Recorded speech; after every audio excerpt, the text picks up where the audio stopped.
Sin peros. Un momento de compartir, aprender y disfrutar. Espera lo inesperado con la licenciada Susana Rasinski.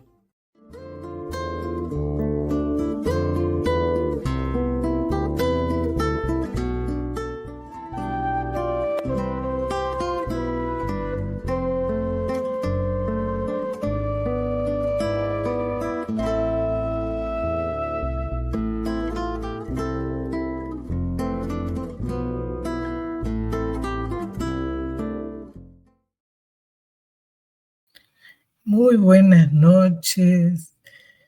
Hoy tenemos un invitado que ha estudiado muchísimo sobre la depresión y sus devenires, y su libro tiene una tercera reedición porque es muy profundo y además es muy didáctico e ilustrativo, que después lo vamos a mostrar para que los colegas puedan también recurrir al libro.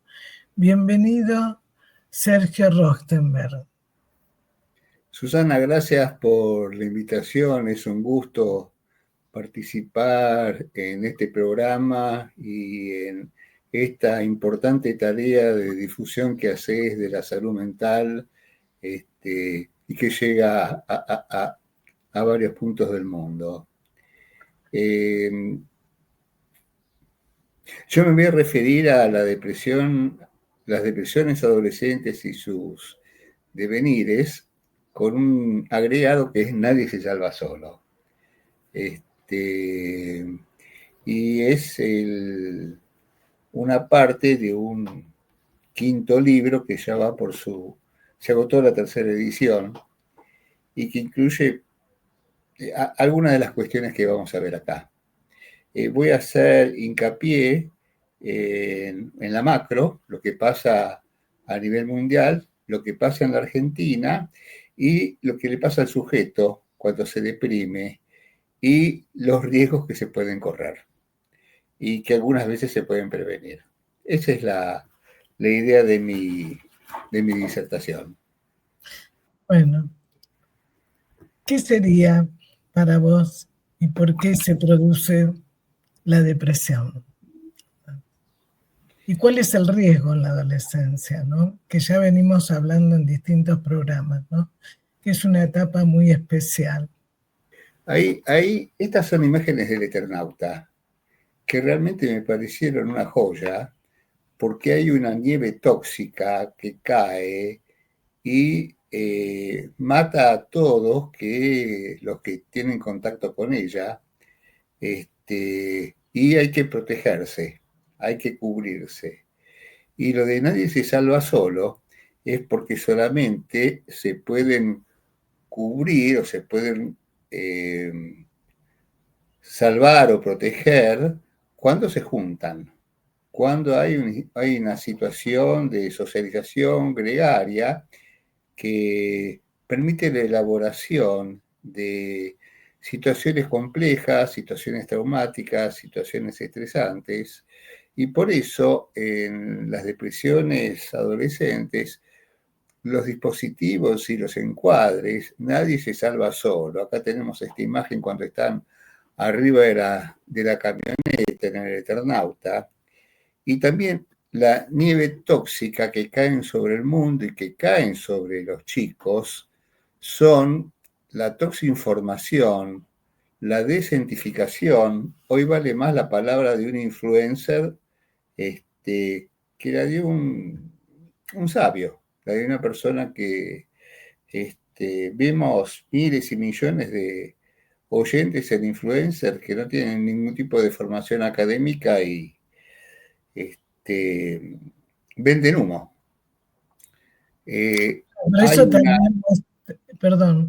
Eso también muestra, ¿no?, el vacío que tiene el sujeto, y que justamente influencer, lo que significa la palabra, le deja marca, se adhiere a algo porque no tiene justamente dónde se pudo adherir, que ese es el peligro, ¿no?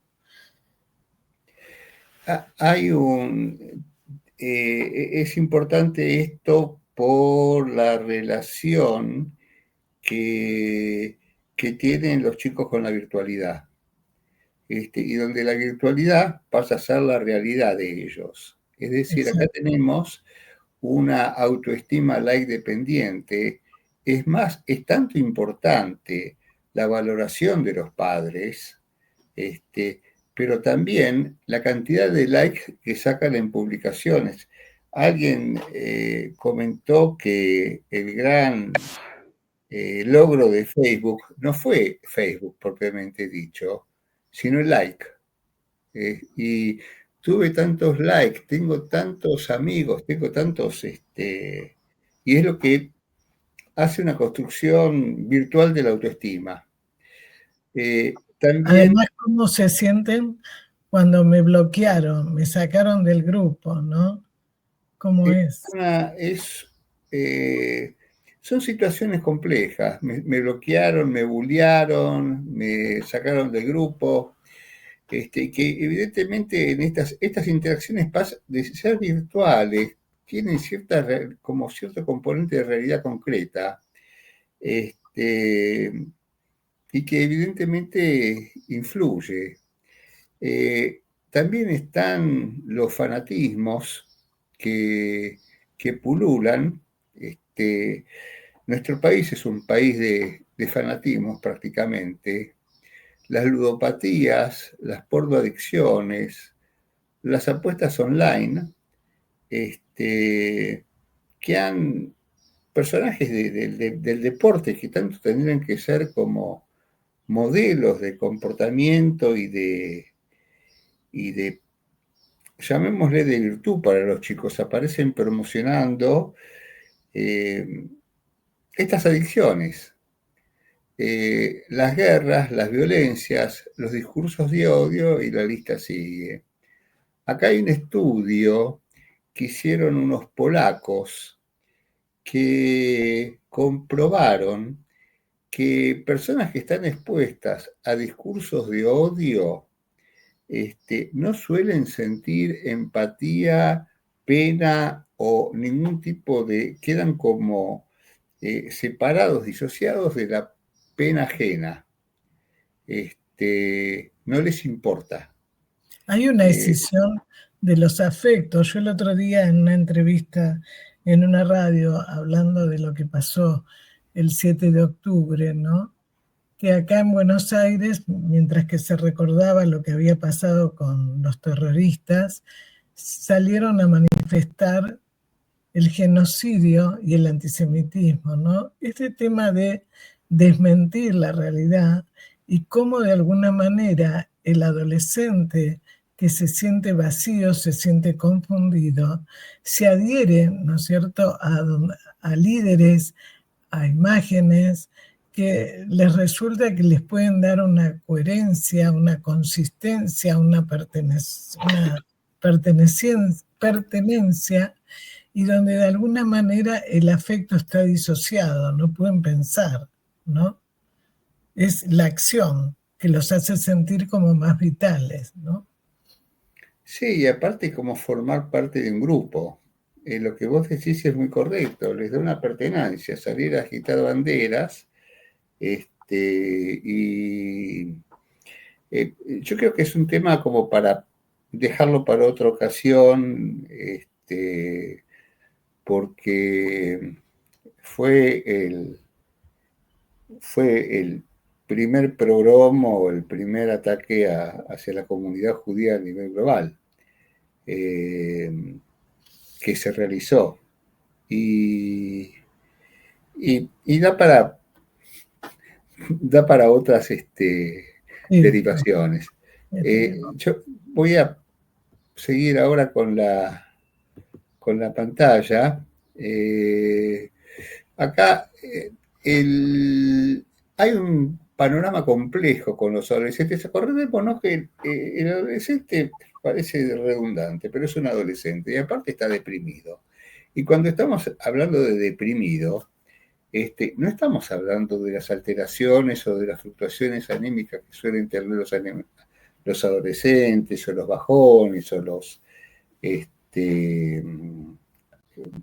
alteraciones del humor o o la chinchudez, no, estamos hablando de depresión, estamos definiéndola como un padecimiento que suele tener la edad de comienzo en la adolescencia, como la gran mayoría de los padecimientos mentales. Hay un riesgo suicida, hay una influencia económico-social terrible. Voy a hablar de Bleichmann y sus aportes y algunas fantasías suicidas si me da el tiempo. Esta es la macrovisión. Esta es la macrovisión, lo que se ve en el mundo. Dice acá, en la Organización Mundial de la Salud, hace 4 años, la depresión es una de las principales causas de enfermedad y discapacidad entre los adolescentes. Y el suicidio es la tercera causa de defunción entre los 15 y los 19. Acordémonos de esta cifra. Y es más abarcativa ahora abarca más. El próximo estudio, la mitad de todos los trastornos de la salud mental comienzan antes de los 14 años. Es decir, que cuando estamos hablando del cuidado de los chicos, estamos haciendo también, no solamente cuidado, estamos haciendo prevención porque estamos haciendo detección temprana. Y no es que es una crisis adolescente y ya se le va a pasar. Está mal, está en riesgo, está deprimido. Pero la mayoría, justamente por estas cosas, no son detectados ni tratados. Con respecto a la pregunta que vos hacías, ¿qué puede causar? Nosotros, los seres humanos, sobre todo los adolescentes, somos muy vulnerables a lo que nos rodea, al contexto. La violencia, la pobreza, la estigmatización, la exclusión, la vida en entornos frágiles o de crisis humanitaria pueden aumentar el riesgo de que surjan problemas en salud mental. Y acá estamos en Argentina. El hecho de no ocuparlos de los trastornos de salud mental de los adolescentes, las consecuencias se extienden a la adultez. Y lo que quisiera agregar es que también se extienden al entorno, a la familia. Yolanda Gampel habló que el trauma, la situación traumática, tenía un efecto radiactivo. Así es. Porque perduraba, pero aparte se extendía. Lo mismo pasa con la depresión. La radiactividad de la depresión afecta no solamente al joven, sino que afecta también al papá, a la mamá, a los hermanos, y el riesgo también. Fíjense ustedes, este es un estudio que abarcó 708.000 personas y se hizo en 192 centros de investigación. Es un número grande y le da mucha validez. En este primer cuadro vemos las edades de comienzo de las patologías o de los padecimientos psíquicos, mentales, globalmente. Pero acá tenemos nosotros cuando está el acné de la depresión que se da alrededor de los 20 años, pero fíjense que esto es como el pico. Este es el triángulo del pico. Tiene esta curva de Gauss, tiene una cuestión creciente y decreciente, pero es muy amplia y abarca mucho. Es decir, hay una gran proporción entre, digamos, los 15 y los 23 años, que son los que ocupan la mayor parte, y acuérdense bien de esta cupulita, por lo que va a venir en un ratito. Y esto es lo que vemos acá en la Argentina. Lo vimos a nivel global, la macro. Vamos a la Argentina ahora. Este es un estudio que hizo la Universidad Austral, que salió el 21 de septiembre, y dice que la Organización Mundial de la Salud, 1 de cada 7 jóvenes entre 10 y 19 años padece algún tipo de trastorno mental, siendo la depresión, la ansiedad y los trastornos del comportamiento las principales causas de enfermedad y discapacidad. el 9% de adolescentes entre 13 y 17 años refirió sentirse sentirse deprimido, y el 13% angustiado durante 2024. Estos son datos de UNICEF. Además, acá está un nuevo ítem peligroso, riesgoso. Los trastornos alimentarios son una problemática creciente. 1 de cada 5 adolescentes manifestó preocupación por su imagen corporal y entre el 6 y el 8% rechaza comida, tiene atracones o come escondidas. Esto es del UNICEF. No existen estadísticas en nuestro país. En el 2023, acá vamos a Argentina, los suicidios constituyen la primera causa de muerte entre los 10 y los 19 años. Antes eran los varones los que tenían la mayor tasa. Mayor intento tenían las mujeres, mayores tasas de suicidio concretado tenían los varones. Ahora cambió. Y en la franja entre 20 y 29 años, el suicidio ha constituido la tercera causa. Por su parte, el suicidio constituye la segunda causa de muerte en varones de 10 y 19 años. El número de suicidios es 3 veces mayor en varones que las mujeres, ¿no? De los 20 a 29. Y va mostrando una tendencia que va aumentando. Ahora, miremos esto. Mirá, Susana, ¿qué pasó? Causa de muerte de 10 a 19 años, el violeta es suicidio. Como acá, 2022, acá venía más o menos cubierto y acá empieza una situación creciente. Y de 20 a 29 años es donde esto va en una pendiente mucho más elevada. ¿Por qué? Porque son los que están buscando la inserción en el sistema laboral y se encuentran con una situación frustrante que aunque tengan trabajo por ahí tienen pobreza, y estas cuestiones son motivaciones. El no tener una esperanza, una expectativa de futuro puede implicar la base de un riesgo. No tener futuro. Vamos a verla un poco más desarrollado, la diferencia que hay entre los ricos y los pobres. Y fíjense ustedes cómo aumentó la incidencia de entre los 10 y los 19 años, que todavía no están tan insertos en la escala laboral, todavía están terminando la secundaria, pero cuando empiezan a meterse en la etapa laboral a partir de una política neoliberal, empieza a escalar terriblemente. ¿Cómo se afecta a la salud mental? Es decir, lo que se está mostrando es que más allá de lo subjetivo, más las cuestiones sociales son determinantes, son complejas, por eso antes hablábamos de lo complejo, son determinantes, y cómo impactan en la subjetividad, cómo vulneran las bases de la autoestima, porque ellos, las dificultades que pueden tener para triunfar en la sociedad, ser los winners, porque todos en Facebook son winners. Facebook es una sociedad de winners. Todos sacan fotos alegres en la playa, estando abrazados, festejando. Nadie se lamenta en Facebook.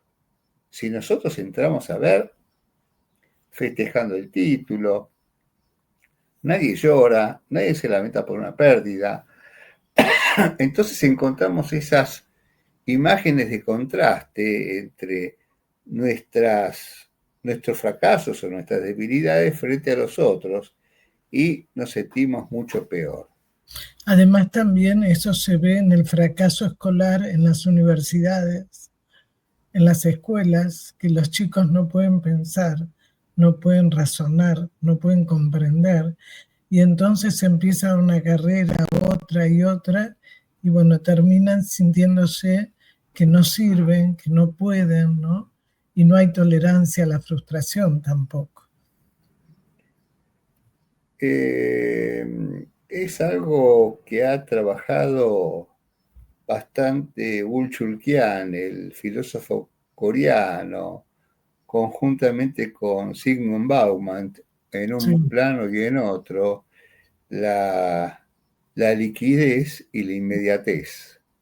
Las cosas se pierden, las cosas se deslizan y se replican los modelos de las respuestas computacionales, donde uno escribe una búsqueda y ¡pum!, aparece el resultado.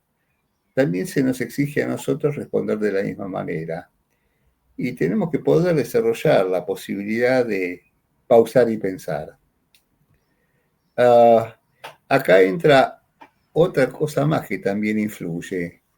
Mirá qué interesante, Susana, cómo se despega. Acá es el comienzo de la depresión. ¿Se acuerdan que habíamos dicho que empezaba alrededor de los 14. los 14 años? Bueno, esta es la edad de la menarca también. Sí, sí, sí, pero es interesante este estudio, porque fíjate que ahora, bueno, lo vas a desarrollar, pero me hiciste pensar en muchísimos casos que aparecen cánceres en el útero en chicas muy jóvenes, ¿eh? Y en hombres, en muchachos, están apareciendo en los testículos. Situaciones, digamos, donde se descarga en el cuerpo lo que no pueden verbalizar, ¿no?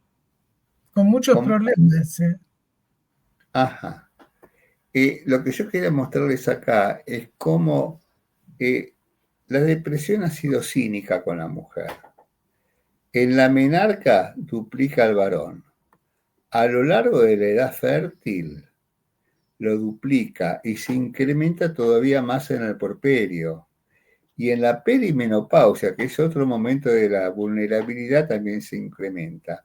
Pero esto lo quiero remarcar, Susana, porque es el momento que los chicos están en el aire y están más vulnerables hormonalmente. Están en el aire porque están yendo hacia la búsqueda de la exogamia, están yendo hacia la búsqueda de la autoafirmación, de poder independizarse y poder, bueno, y justamente acá es donde esto más los afecta. Y la sensación de estar en el aire, de no tener bases, es bastante difícil. Este es un escrito que presentó una psicoanalista británica ahora en el Congreso de Lisboa, y que traje el texto porque me pareció tan erudito y tan bien escrito, decidí leerlo. Dice así: es una argentina que está viviendo en Inglaterra y que es miembro de la British Society. Y Feldman. dice, ¿perdón? Feldman. No, es, ahora me va a salir el nombre. Muy talentosa, escribió: los cambios puberales traen una sensación de sorpresa, a menudo de alienación y extrañeza. Es un momento en que las fuerzas creativas y el impulso, el instinto epistemofílico adquieren una fuerza especial, pero también puede ser un momento muy perturbador, ya que la presión de la intensidad de los impulsos, tanto sexuales como agresivos, y las ansiedades que los acompañan, pueden amenazar con inundar el psiquismo con un poder abrumador y un potencial para la desvinculación de los impulsos de vida, muerte y el inevitable choque entre fuerzas progresivas y regresivas. Esta autora lo toma de Helen Deutsch. Asvedarian, nuestro querido colega, también lo desarrolló bastante. También la pubertad aumenta las ansiedades depresivas relacionadas con la separación, la pérdida de la infancia, lo que decíamos antes que están en el aire, y una mayor conciencia del tiempo, la pérdida y la muerte, incluida la decepción relacionada con el cuestionamiento del adolescente de su creencia anterior en la omnisciencia y en la omnipotencia de los padres. Así es. Acá lo toma ella de Harris y de Winnicott. Knobel y Aberasturi lo dijeron mucho antes. Voy a seguir con la próxima. Voy a hacer un pequeño viaje por el espacio, Susana, y explicar algo que fue desarrollado por Stephen Hawking. La mayoría de los agujeros negros son restos de estrellas que cuando agotan su combustible nuclear, una estrella es un combustible que está constantemente combustionando, está arrojando luz y calor, luz y calor. Cuando se agota ese combustible, la estrella simplemente colapsa sobre su propio peso. Al perder toda esa intensidad de luz y de calor, la estrella colapsa. Es decir, acá tenemos el Sol, que está justamente constantemente combustionando. Se agotó el combustible solar, el combustible nuclear, colapsa, y ese Sol se torna una urdimbre de tanta intensidad que ni siquiera una onda rectilínea se puede desviar. ¿Por qué? Porque es tan denso, que atrae a todo lo que pasa por ahí. Acá podemos reconocer un agujero negro, porque acá debe haber un montón de estrellas. Lo que pasa es que este agujero negro, esta densidad, atrae la luz y no permite ver al resto de las estrellas que hay ahí. Me haces acordar, o asociar, mejor dicho, con los agujeros negros de Grönstein, ¿no? Y es como una caída precipitada. Y como claro. Un paciente te dice, no puedo salir, me quedo atrapada, ¿no? Una paciente que escribió en una poesía describiendo sus agujeros negros, que yo lo publiqué en uno de los libros que hicimos en pandemia, pero es justamente esta descripción, ¿no? Bueno, acá viene justamente esta cuestión. La depresión funciona como un agujero negro en nuestra mente que colapsa la luminosidad y provoca una dolorosa y oscura vivencia de vacío e inutilidad, a veces intolerable. ¿Qué colapsa nuestra luminosidad? Y acá viene la complejidad, lo genético, lo ambiental, lo vincular, lo identificatorio, lo subjetivo, lo social. ¿Y qué nos provoca? Y acá yo voy a citar a este argentino que hizo mucho de su desarrollo en España. Muchos aportes. Sí, y que ha hecho realmente, creo, uno de los mejores mapeos singulares acerca de la depresión.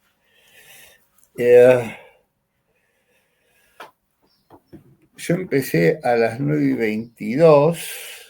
Tengo un ratito todavía para hablar. Sí, no te preocupes. Está bien, pero quiero hablar y también homenajearlo a este autor. Él va a diferenciar los duelos y va a diferenciar las depresiones y va a también diferenciar lo que vemos como duelos patológicos. Él dice que la utilización, en realidad lo pongo yo para dar la entrada a Hugo, la utilización del término depresión en la adolescencia es uno de los más ambiguos en la nosología. Malkiss lo describe como 4 maneras: como un síntoma que puede estar reflejando un estado emocional interno, como un conjunto de respuestas fisiológicas, como un síndrome clínico y como una entidad nosológica. proponemos pensar la clínica desde una singularidad, la historia familiar y la niñez, para poder tener la oportunidad de intervenir a tiempo y evitar una cronificación. Acá tenemos lo que Arminda hablaba, Arminda y Nobel, y Mauricio hablaban sobre los duelos de los adolescentes y también de sus padres. Y también, este es un agregado mío, porque los papás también tenemos que duelar. El problema es que los padres en el momento de la adolescencia de sus hijos se les movilizan sus propias adolescencias y los duelos no elaborados. Y ahí se produce a veces un vacío que no saben cómo abordar, cómo estar con sus hijos, ¿no?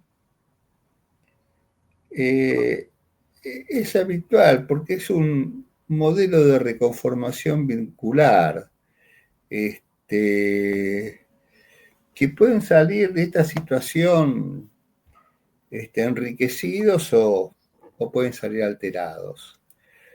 Porque también los papás tenemos expectativas de cómo va a ser nuestro adolescente, las parejas que van a formar, la forma que van a estudiar, el destino que van a hacer, y son cosas que tenemos que adaptarnos y también duelar. Y acá se arma los grandes líos, Susana. ¿Hasta qué punto es el déficit o es el conflicto en las constituciones sintomáticas de las depresiones? Y acá vamos a ir un poquito a los mapeos. El duelo patológico, hay una fijación primaria al objeto y al sujeto que está en duelo se le hace difícil encontrar o sustituir al objeto, lo que habla Freud de la lucha. Duelo es lucha por deshacerse, despedirse del sujeto y quedarnos con las partes buenas de él. Esa es una buena elaboración. Cuando no puede encontrar otra persona o no se puede crear un nuevo vínculo, este duelo se perpetúa. ¿Por qué puede haber sido? Bueno, esto lo voy a pasar, pero habla por qué se puede dar esta fijación. Y una de las cosas que dice es porque satisfacía las necesidades narcisistas del sujeto. Por eso es que justamente en estos duelos patológicos que tienden casi a melancolizarse, es como que pierden una parte del yo, justamente porque se pierde la provisión de esta necesidad narcisista.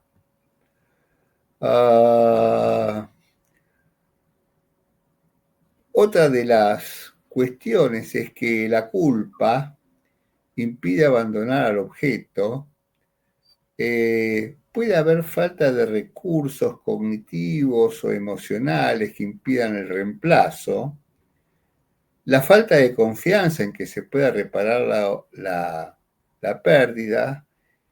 Y hay algo que decimos con algunos colegas y con algunos pacientes, ¿cómo está el mercado con respecto a la provisión de objetos de reemplazo que puedan suplir el lugar de esa pérdida?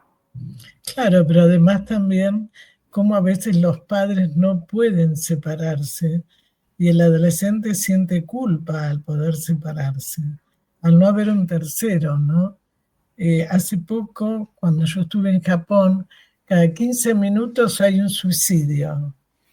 Es decir, están en la calle las chicas y si vos le pedís un abrazo te lo dan. Todo el tema emocional es muy conflictivo, ¿no? Entonces, acá mismo en la Argentina o en otros países también de Latinoamérica, el tema es que el duelo lo tiene que hacer no solo el adolescente, sino cómo los padres o los que lo criaron posibilitan la separación, ¿no? Porque vos decías recién, si no hay otra cosa, ¿a qué se adhieren, no? ¿Por qué sienten ese vacío? Y esto empieza desde muy temprano, ¿no? Totalmente. Yo acá puse el cuadro de Bruegel el Viejo, que es la caída de Ícaro. Dédalo e Ícaro estaban en el laberinto de Teseo y Dédalo le propone a Ícaro juntar unas plumas de ganso, pegarlas y pegarlas así también a su espalda para poder aletear, poder volar y poder salir del laberinto. Dédalo le advierte a Ícaro que no se acerque al sol, porque el sol va a derretir la cera de las alas y va a caer al mar, ni tampoco que vuele muy bajo, porque va a caer al mar y se va a ahogar. ¿Qué termina pasando? Ícaro, atraído por la luminosidad o queriendo llegar lo más arriba posible, termina acercándose al sol, el sol derrite la cera de las alas y termina cayendo al mar y muriendo. Esto, Susana, es lo que se llama colapso narcisista. Es perfecto. Y es, si el fracaso de la identificación con el yo ideal de perfección se vive como la caída en la identificación en el negativo del yo ideal, sería no valer nada, funciona como una lógica binaria, todo o nada.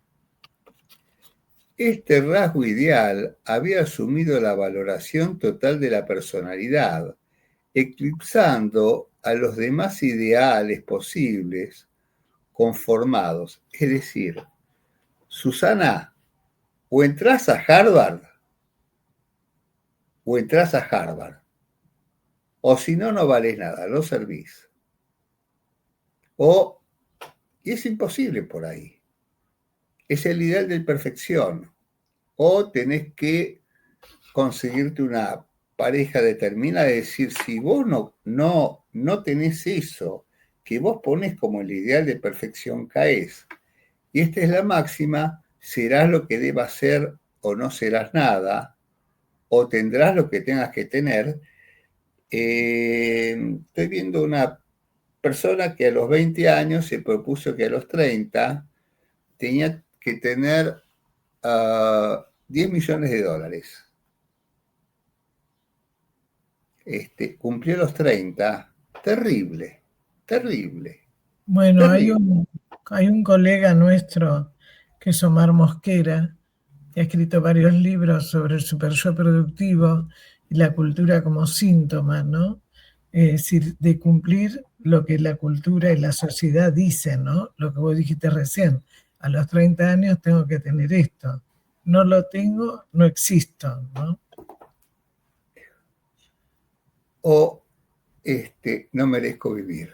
Exacto, sí, sí. Vamos a ver las otras que son más interactivas. Esto tiene que ver como el ideal del yo y el negativo del yo ideal que nosotros construimos. Pero acá viene acá viene el mapeo de Bleichmar, este complejísimo mapeo de Bleichmar. Él dice que la depresión tiene dos partes. Una parte clínica, que es que el sujeto se siente impotente, se siente incapaz, no puede. Y otro ideal del yo que está muy elevado. En esta intersección es donde está la clínica. Entre esta sensación de impotencia y este ideal es donde está la clínica de lo que todos vamos a ver. Entonces vamos a ver acá qué pasa con padres melancólicos, padres paranoides y padres que pueden tener deseos de que el chico no esté, porque les perturba, les molesta. Entonces, en este caso, puede ser que la representación yoica, esta es la depresión narcisista, la representación yoica frente al yo ideal aparece disminuida o desvalorizada porque hay una identificación con padres desvalorizados o padres que desvalorizan. Mira o que comparan. Mira tu primo, mira tu amigo, mira mírate vos. Repetiste, sos un fracasado. O padres que se sienten desvalorizados, se desvalorizan y ellos se identifican. La otra cosa es cuando los padres pretenden algo, no es que el chico pretenda ir a Harvard. Los padres quieren que él vaya a Harvard, le cargan una mochila encima que es muy difícil que puedan llegar. O que por el otro lado, la conciencia crítica superyoica entre la representación del yo ideal y la incapacidad torna imposible cualquier tipo de satisfacción. Esta es la narcisista. Vamos a ir ahora a la culposa. Acá lo que pasa es que hay un ideal narcisista que tenemos que ser buenos. Esto puede ser desde el delirio, esto puede ir, Susana, desde el delirio de bondad hasta el querer ser bueno. Generoso. Pero la cuestión está en que esta exigencia puede ser tan alta que lo coloque a él en el lugar del agresivo o el culpable. O puede pasar que los padres lo coloquen en ese lugar, que él es culpable. Y también con lo que tengo que pagar de tus estudios, lo que tengo que pagar del colegio, los problemas que me tengo que hacer por vos. No seas malo. No seas malo. Pero también se puede dar por la brecha que puede haber entre la concepción de bondad que cada uno tiene y lo que puede hacer. Yo quiero ayudar a mis hijos, pero no tengo $1 millón para darle. Y si no tengo $1 millón para darle, la verdad, me siento profundamente culpable. Son modelos de depresión culposa. Pero además, lo terrible es cuando vos ves, estoy pensando en un paciente de 8 años, donde le dicen que todo lo que se sacrifican ellos en lo que hacen, y el nene ha tenido un desamparo afectivo y confusión de los padres mental, que ha hecho que él se sienta más o menos como un loco, pero además también con una desvalorización muy grande, ¿no? Entonces el otro día se lesionó con una planta.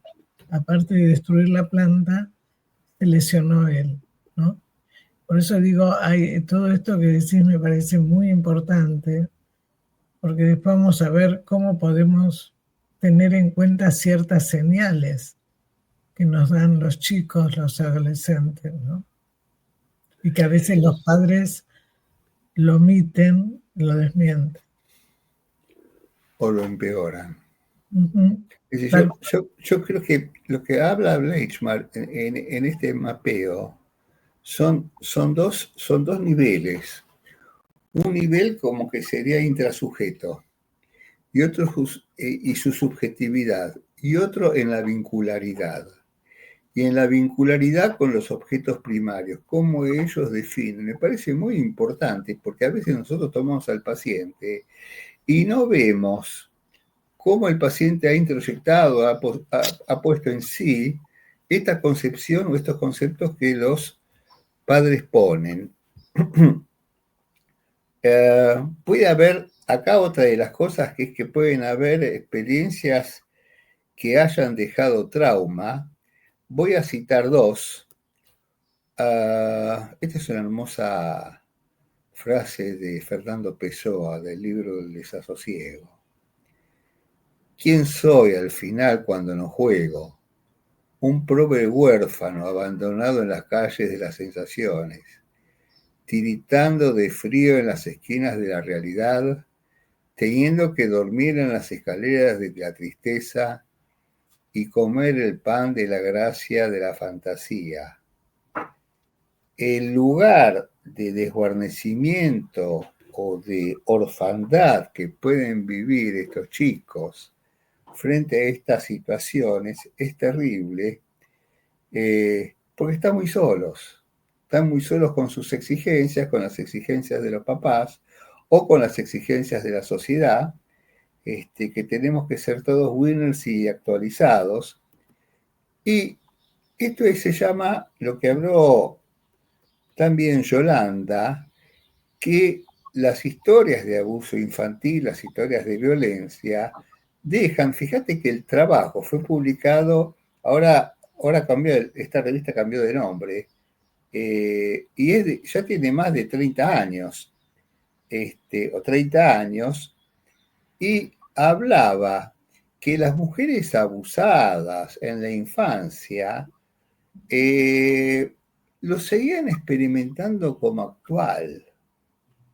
No se recuperan, no es que dejan una cicatriz, es como una herida radiactiva, no termina de cicatrizar y es muy difícil.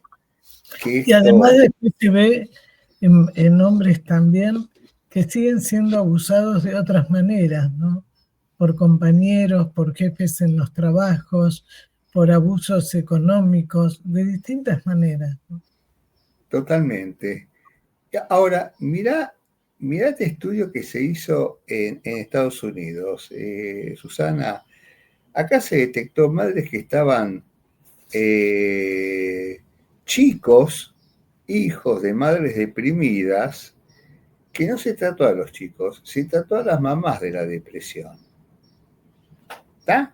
A los chicos se les hizo un seguimiento, pero se trató a las mamás de la depresión. Al cabo de un año, las madres habían mejorado de la depresión y los chicos también. Obvio, es así. Acá está lo que vos decís, Susana. También, tanto el bullying como el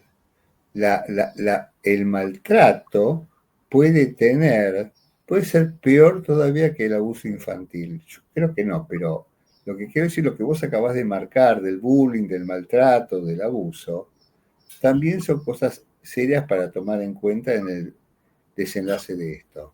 Mirá, el otro día un paciente que es docente en una universidad privada le agarró un ataque de pánico porque los alumnos no le hacían caso, no lo escuchaban, y él decía, ¿cómo con lo que pagan? Y no.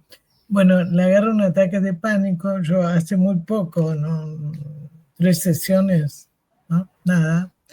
Y entonces cuando empezó a ver, claro, a él nunca lo escuchaban los padres, nunca entendían que él no podía salir a jugar porque estaba obeso y no le daban importancia, ¿no? Entonces, en la universidad, siendo él, entre comillas, una persona adulta, no pudo tolerar eso, qué cosas le reactualizó, que bueno, se empezó a angustiar, empezó a temblar, se tuvo que ir de la clase. Bueno, estas marcas que quedan y que en algún momento aparecen con situaciones similares y que la persona puede reaccionar así, ¿no? Tal cual. Vamos al déficit de los recursos yoicos, y acá entramos justamente en el déficit. Pueden haber situaciones que provocan por mecanismos, digamos, de disfunción de nuestro funcionamiento cerebral, o cerebro-mente, que todo que no se puedan ver los estímulos positivos y solamente se tengan la visión o se haga un sesgo hacia los sentimientos o hacia las percepciones negativas. Cuando se juntan los sentimientos o las percepciones negativas juntamente con situaciones ansiosas, los eventos son avasallantes. Son avasallantes, son intolerables. Ahora bien, esto es lo que quería compartir con vos, que es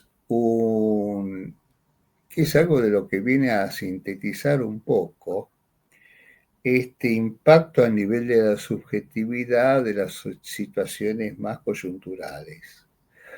Se observa un maltrato en profundos planos existenciales, como el incremento de la violencia familiar.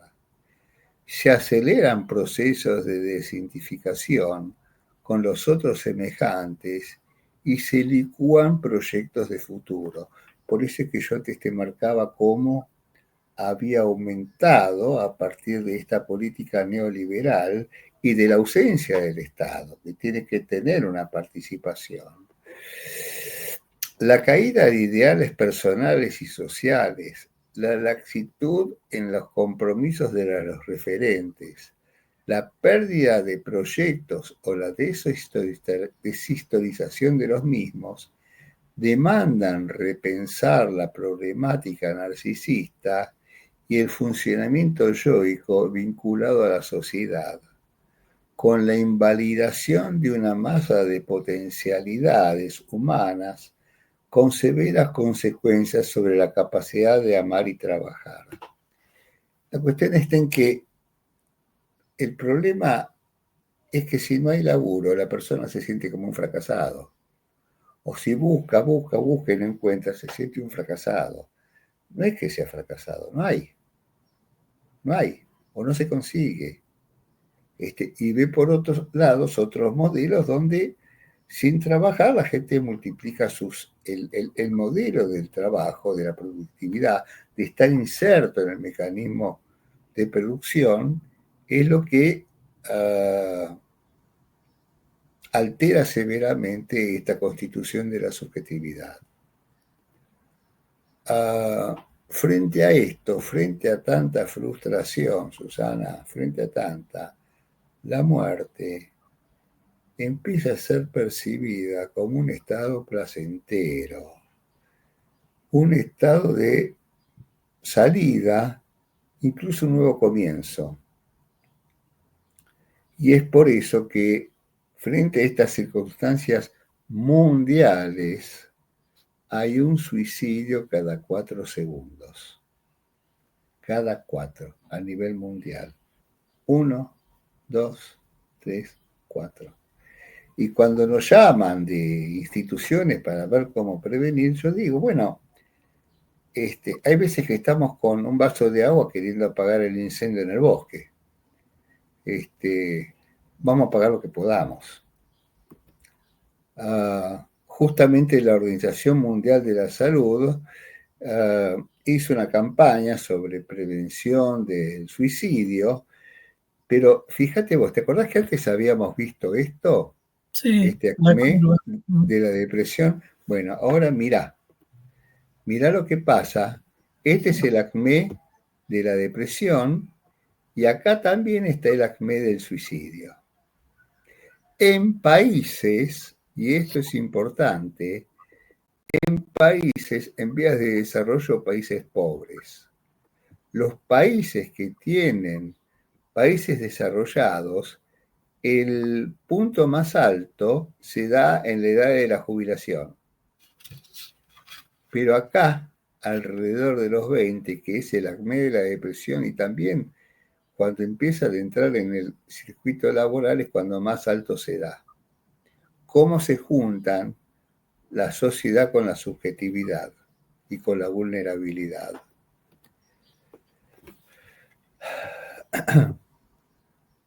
Bueno, voy a terminar con esta diapo para ir a la última, porque hay cuestiones que por ahí me podés preguntar, y lo que es importante es que habitualmente tomamos la relación de la depresión y la relación del odio extroyectado, introyectado y puesto sobre el sujeto. La cuestión está en que uno de los marcadores o los predictores más severos es la desesperanza. No hay nada que pueda hacer. Es un predictor suicida muy severo. El sufrimiento con esperanza, con proyecto, es más tolerable que una miseria interminable. Lo que te quería mostrar para terminar es que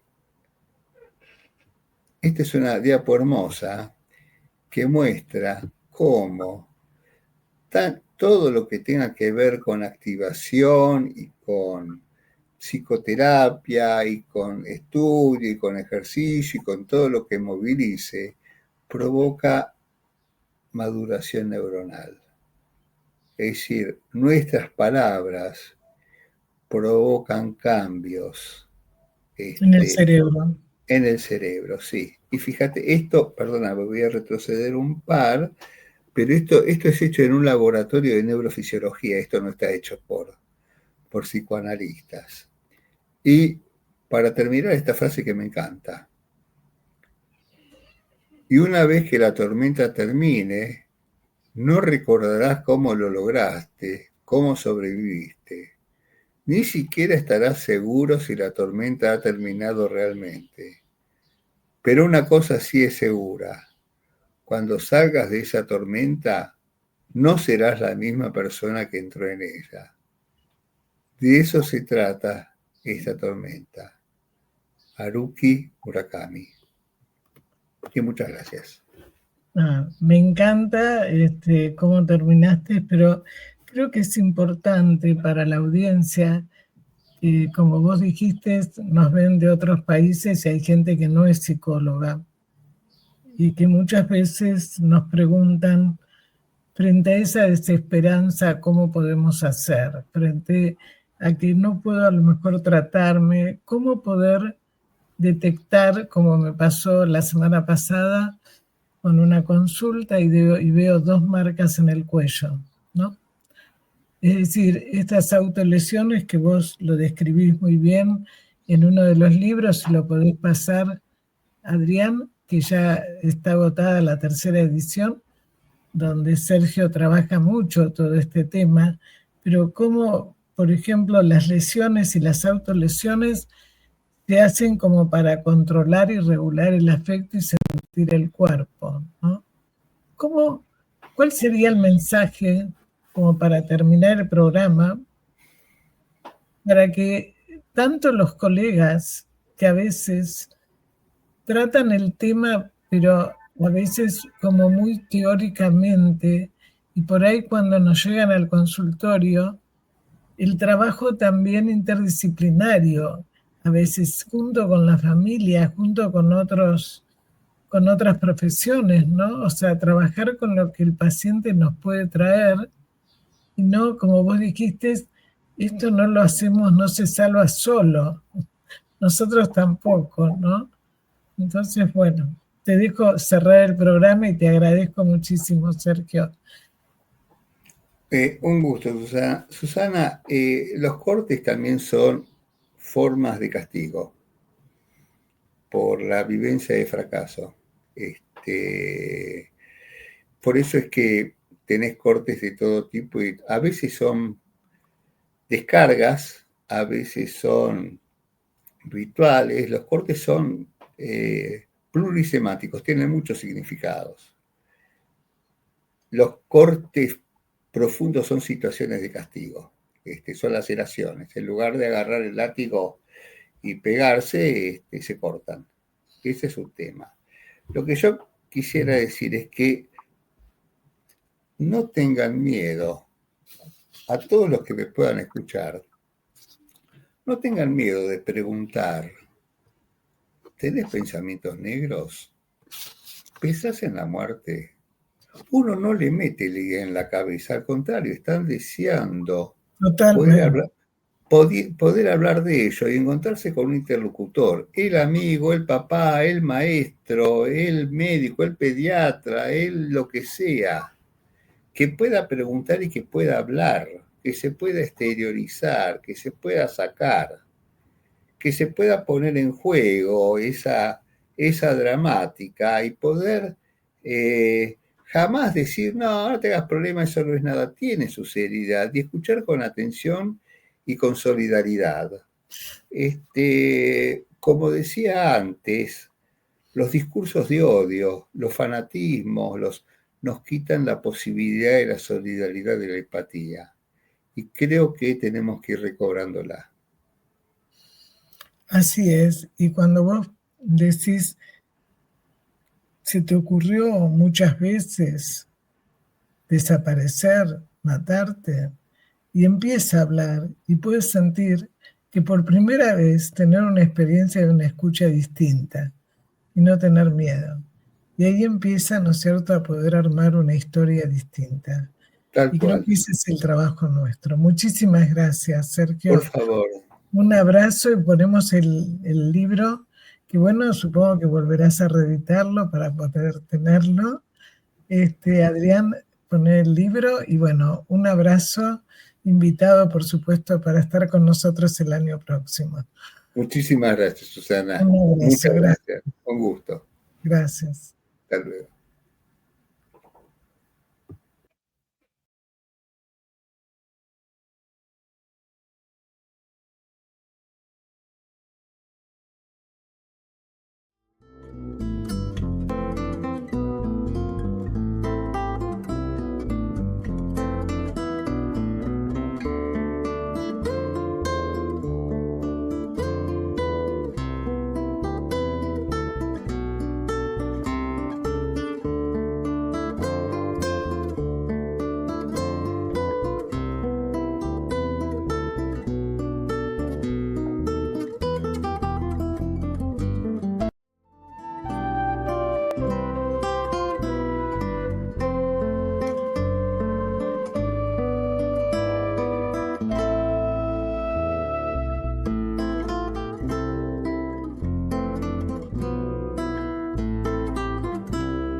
Sin peros.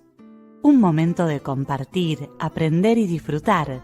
Espera lo inesperado con la licenciada Susana Rasinski.